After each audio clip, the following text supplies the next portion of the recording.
Well, it is tick season in Michigan, meaning it's important to be aware of the risks associated with Lyme disease. And with cases rising over the last 5 years, the Department of Health and Human Services wants people to know what to avoid. Zach Parise spoke with them today. He's here for you now in studio with the latest. Zach?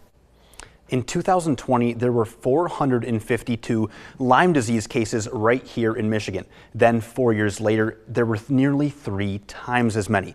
But what can you do to stay safe? Well, I spoke with experts to find out. Last year, there were more than 1,200 cases of Lyme disease here in Michigan, up 168% from 2020. A lot of variables go into increasing Lyme disease cases. Some of the variables that could go into it are ticks are surviving the winters better, the behavior of humans just going out more, going into heavily forested areas where ticks are going to be. There are 5 main types of ticks in Michigan, but only one of them carries the disease. According to the state, 2023 data shows black-legged or deer ticks account for 20% of all ticks in Michigan, and they can carry Lyme disease. Ticks like shady, moist areas, wooded and tall grasses, like you said, tucking your pants into your socks or your shirt into your pants and using EPA-approved insect repellents.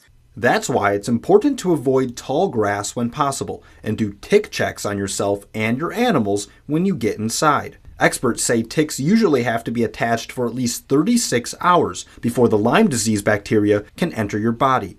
And if that does happen, symptoms may not show up for a while. I suggest if you've been bitten by a tick to watch for signs and symptoms up to 30 days. They're going to be the classic bullseye rash that everyone hears about, a fatigue, fever, headache.